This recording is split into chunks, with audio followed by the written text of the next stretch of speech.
Oi, pessoal. Eu sou a professora Amanda e eu venho aqui hoje conversar a respeito de um assunto que me chamou a atenção na internet nas últimas 24 horas.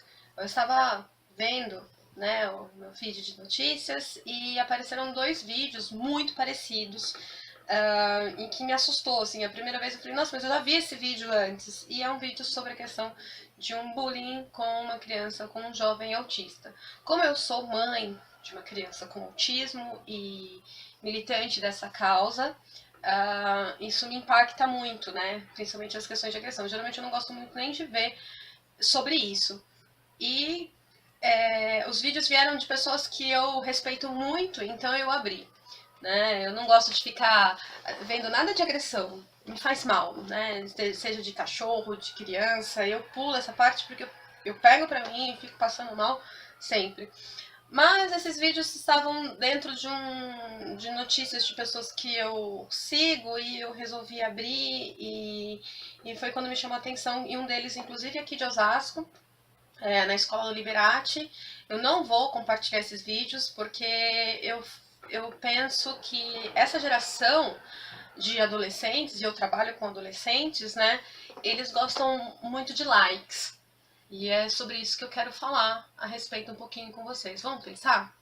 Então, nesses vídeos, o que me chamou a atenção é que é o mesmo cenário, né? Um cenário de uma escola pública, é um cenário de uma ausência de atividades dentro da sala de aula, o que a gente sabe que é corriqueiro dentro das escolas, não estou falando que isso seja ruim, dentro das... existem as passagens de aula, né, trocas de aula, trocas de professores, aulas vagas, isso não deveria configurar nenhum problema.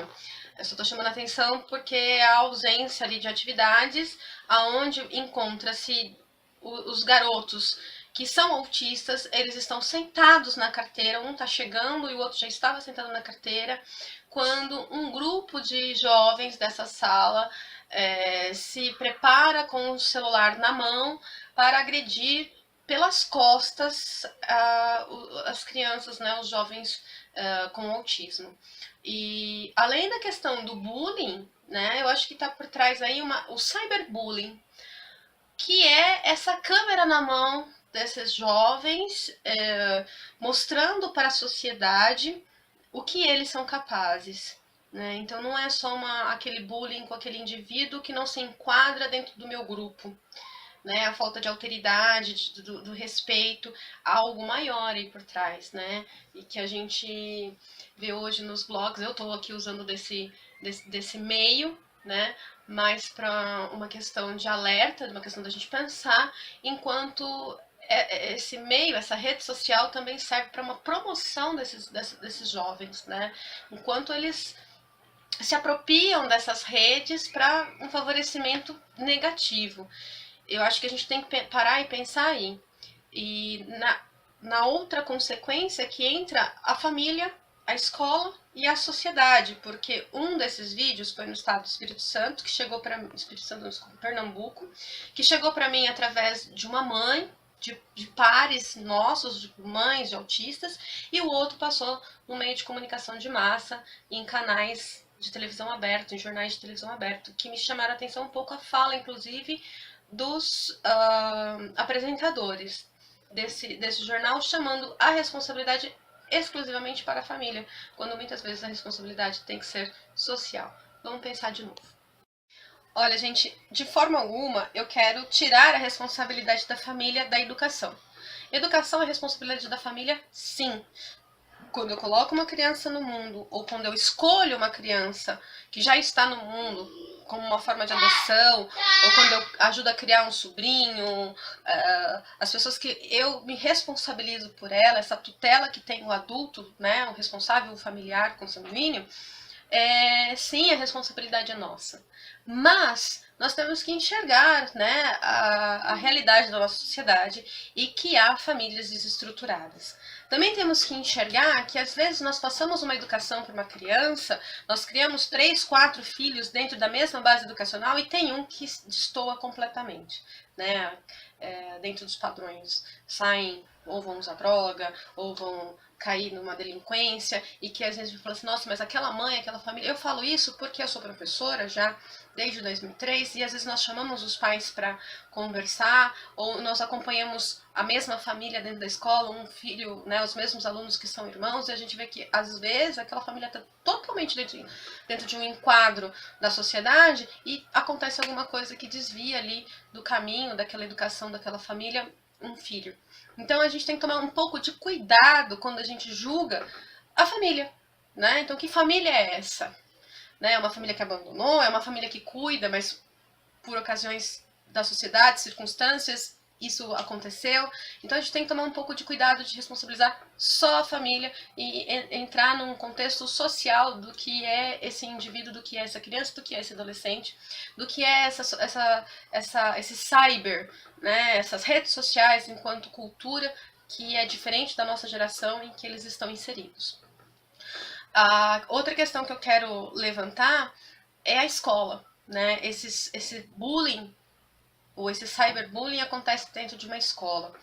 E o que eu quero comentar aqui é que a escola, assim como qualquer entidade de saúde, dentro da Constituição, pelo artigo 18 da Constituição, é dever de todos velar pela dignidade da criança e do adolescente. Então, quando um médico ou algum enfermeiro ou alguma questão de saúde ou dentro da escola nós vemos questões de maltratos, nós suspeitamos de questão de maus tratos, é nosso dever também. Né? E enquanto professor, enquanto diretor de escola, enquanto coordenador, nós não estamos ali só para passar informação, conhecimento técnico e acadêmico. A escola, ela é um convívio da sociedade. E dentro da escola, né, nós recebemos o que está fora dos muros da escola. Então, é também nosso dever acolher esses problemas, porque senão, se a gente não acolher, a gente não consegue trabalhar os conteúdos. Né? Então, a gente precisa que os alunos estejam ali, é uma parceria dessa relação. No artigo 254, o professor, né, o responsável pelo estabelecimento de saúde ou educação, ele deve comunicar os maus tratos para os órgãos competentes. E aí entra a questão do Conselho Tutelar e o ECA, que é o Estatuto da Criança e do Adolescente. Então, veja bem, eu estou falando aqui de duas situações que acontecem dentro das escolas, né?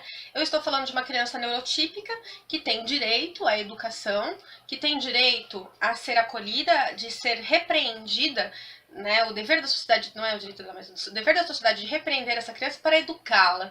Então, esse menino que comete essa agressão, ele precisa, né, ter um olhar específico para ele, para a gente poder entender o que está acontecendo com esse indivíduo ou com esses indivíduos que riem e que cometem uma agressão, né, que fazem algo tão grotesco já aos 14 anos de idade, que a gente já está falando num limite de caráter aí do desenvolvimento do indivíduo, quando a gente fala da questão psicológica, né? 14 anos, 15 anos, 16 anos, está falando do final da formação de um caráter. Então, sim, a gente tem que olhar essa família, mas se essa família não está presente, o que fazer?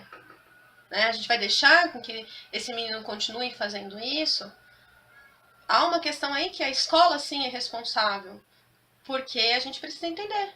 Então, a família, cadê o pai, cadê a mãe? Né? Os pais devem responder no caso do Conselho Tutelar quando ele é acionado, ele vai até a casa dessas crianças e vai acompanhar esses pais, vai tentar resolver qual é o problema ali, né? Que esses pais não estão conseguindo trabalhar na parte de educação dos seus filhos. Esse é o papel, não é punir os pais, mas orientar, ajudar, ver o que está acontecendo e, por último, vir alguma forma de punição. A questão do adolescente autista, né? Eu vi o vídeo que passou pelos telejornais e um dos telejornais passou o menino falando, né? Veja bem, o meu filho não fala. Né? Torço muito para que meu filho chegue num grau, né, de desenvolvimento dentro do espectro autista que fale tão bem quanto aquela criança, quanto aquele jovem, que narrou o que estava acontecendo. Né? Não mostrou o rostinho dele, mas colocaram legenda e nem precisava de legenda, você ouvia claramente o raciocínio dele, o sentimento dele ali, não tinha nada de diferente de uma outra criança, né? Neurotípica, então um autismo de alto funcionamento e que tem direito à inclusão. Então é uma outra coisa que a escola também tem responsabilidade, que muitos falam, eu não estou preparada para isso. E eu, como professora, às vezes eu tô menos preparada talvez para entender esse grupo de jovens que agridem e que colocam na internet, do que talvez um menino que está ali sentadinho na carteira esperando pela minha aula, pela minha atenção, pela minha colaboração com ele dentro do papel que eu tenho como professora para desenvolver, né? Então, às vezes, a questão é bem complexa dentro da escola pelos professores. Eu não estou atacando os professores, muito pelo contrário, eu estou querendo que a gente pense em todos os vieses que existe dentro dessa circunstância triste, né, da escola pública e da escola particular, que seja, e da nossa sociedade, né? Porque aí a gente está falando de famílias, da família do indivíduo que agrediu, do indivíduo que postou, das pessoas que entram no Facebook e dão likes, dos adolescentes amigos que dão like, dos que riram na sala de aula,